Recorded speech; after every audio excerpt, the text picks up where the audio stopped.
Welcome back to the channel. My name is Brahim. I'm going to look into Netflix. Netflix, not too long ago, they did have their earnings. They said they added 3.98 million new subscribers in Q1, sharply missing expectations. Now, there's one thing we're going to think about logically before we get into this. So, at 3.9 million subscribers, there's only a certain amount of people on this planet. Then there's a smaller amount of people that have access to a TV or monitor or some sort of internet or the screen, whatever. And there's a smaller amount if you have Netflix, okay? Population, Netflix subscribers, there's a gap. That gap is how much they can increase their user base by, like the amount of subscribers. But realistically, the people that won't want to use it, so it is what it is, you've got to convince them people. But there's some that just don't use it at the moment, but they may want to. This is a thing. It's kind of like a pyramid. When you have nothing to get someone to join, it won't be easy, but there's more people to join it. Eventually, when we get to the top of the pyramid, there's no one to join, and that could be the whole population. The whole population. How do you keep attracting new people if you've already pretty much targeted majority of your fan base?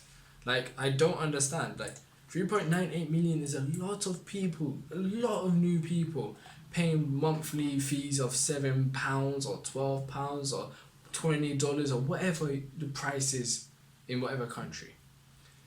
And that's new. Bear in mind they still have the pre-existing customers because the churn rate for Netflix isn't crazy. Netflix reported its first quarter subscriber growth, which came in less than the expectations. Growth users slowing even more than anticipated following a record year during the pandemic.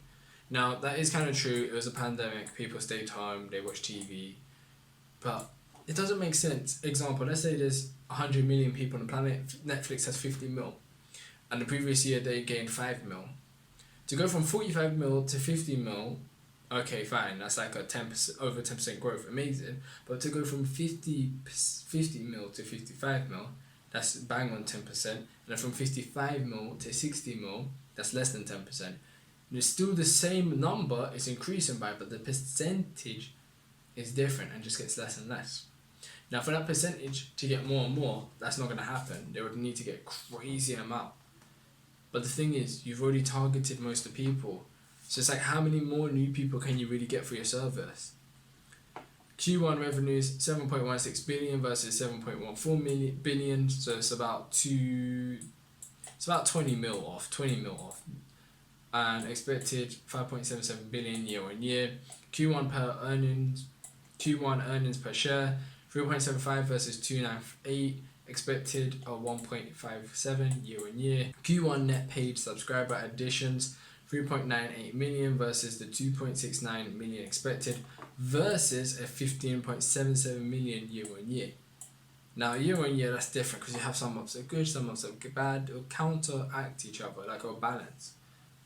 Now, that number is, of course, nowhere near that 6 million, but you need to understand, like I said, there's only so amount of the people on the planet. You can market to everyone, but if people don't want to join, you can only convince them, and there'll be some that don't want to join. But in a sense, you already have all this pre-existing people, so it's just continuous revenue from people still loving your service, plus you got more people in. I don't see how it's a negative. They've grown the business.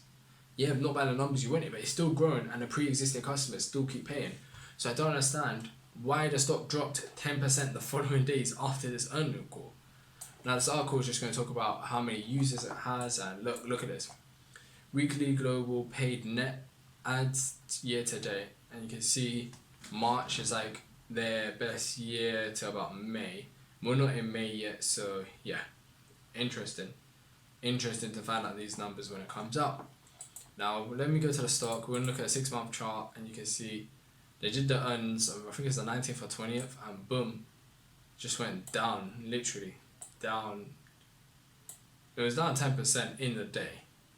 And you see it's not broken at 500 because that 500 is like a strong resistance area. You can see it's been trading as high as 586 and as low as 480, 470. So 500 is bang in the middle, but it is also a resistance wall as well. So, but then you have to think, Netflix has a lot of competitors. So the fact Netflix is like one of the most dominant streaming brands, look at all of this here. you got HBO, you got Disney, you got Hulu, Amazon Prime, and you're gonna have more other services coming in the future, Apple TV, and a few other things. So you need to think, for the industry they're in, which is getting competitive, it's only starting. Like, realistically, streaming, it hasn't been around for that long. It really hasn't. But it's going to become bigger and bigger and bigger as all of these cable networks and like, they're just going to start dying out and signing on to streaming services. So I still think we're in the early days to see Netflix in terms of where the true potential is, but they have got a lot of users. Like, the thing is, we're still kind of in the early days because TV is transitioning, people are going to streaming. So it's like the transition phase. After the transition phase, then judge Netflix by its numbers. Netflix is still growing, remember that. It's still growing. Do you personally use Netflix? And do you invest in Netflix? Put in the comments down below if you do either of them.